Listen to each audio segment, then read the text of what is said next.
Hi, I'm Dawn Masler, and this is the Science of Love. It's the science of love. Have you ever wondered if there was a way to know if you were meant to be with someone?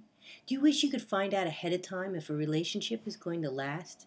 Would you like to discover if it's really nature or nurture that decides the fate of your date? Well, now you might just be able to find the answer. A company called Instant Chemistry has developed a type of biological compatibility test. And today, on the Science of Love, we're going to take a look at how it works. I decided to test it out on my romantic partner to see if we were meant to be together. The test is relatively simple. You order the kit from chemistry.com. They send it to you in the mail. You open it up, register the tubes online, you spit in your individual tubes, seal it back up, mail it, and then you sit back and wait for the email results. Instant Chemistry measures 3 components that make a compatibility calculation. There is long-term attraction, long-term compatibility, and the last is a psychological compatibility test. The first 2 are genetic tests, and the last one is measured by a questionnaire. Since we are the science of love, we're going to take a look at the 2 genetic tests to see how they work. If you are a fan of the science of love, you may have seen my TEDx video on attraction. In it, I explain the factors that cause us to be sexually attracted to someone. One of our largest subconscious draws is a pheromone-like detection of another person's major histocompatibility complex particles, or MHCs. They're part of your immune system.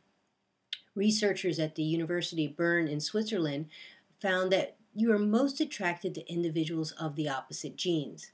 This, of course, makes biological sense. If you have offspring, they will have the greatest complement of immune cells, and thereby a much stronger immune system. Klaus van der Kijn, the scientist that created the classic sweaty t-shirt study that measured a female's attractiveness to t-shirts worn by different men, found that a person is most attractive to other persons with the opposite genes. But more specifically, it's the human leukocyte antigen that causes the attraction.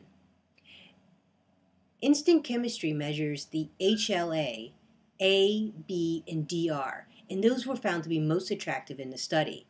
It's part of your white blood cells. You're probably more familiar with the role they play in organ transplant. In the case of transplant, the opposite HLAs cause a rejection of the organ, but not when it comes to love.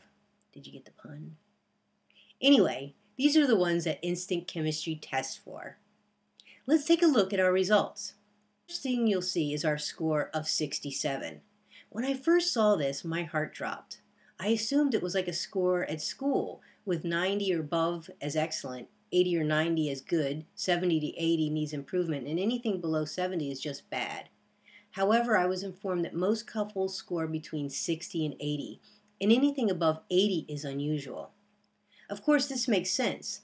Ideally, we would be attracted to our exact opposite. However, our genetic opposite is probably living somewhere on the other side of the world. And if you happen to go to Indonesia and meet them, chances are pretty good you two would have different languages and customs, which would make dating difficult. Therefore, anyone you would meet where you're living are probably going to have a few MHC genes in common. You can see that 2 of our MHC genes, A and DR, show 2 in common. Each of us has a A2 and a DR4. This lowers our score slightly, but not enough to preclude attraction.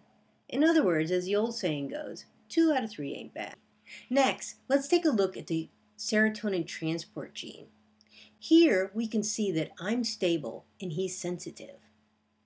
Each individual gets 1 copy of the serotonin transporter gene from each parent. The copies can be either long or short. Therefore, you can have 2 copies of 2 short ones, SS, 2 long copies, LL, or 1 of each, LS. If you have an L, either an LL or an LS, you are said to be stable.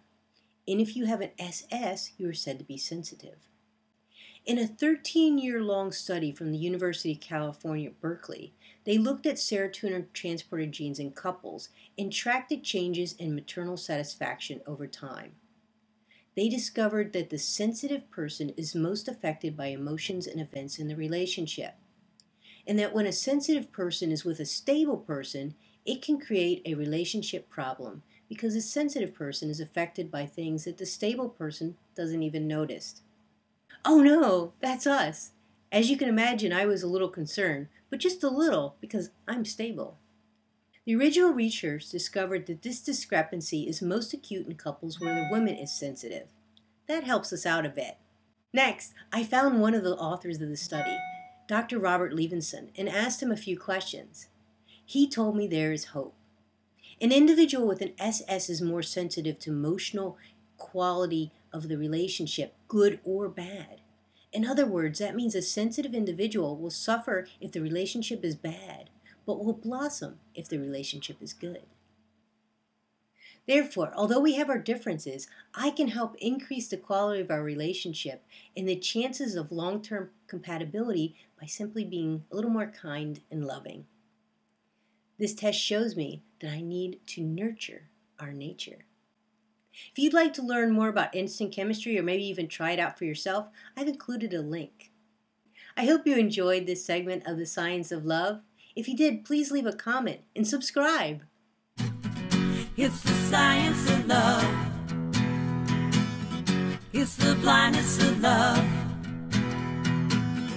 The biology of love. It's driving me insane. It's driving me insane.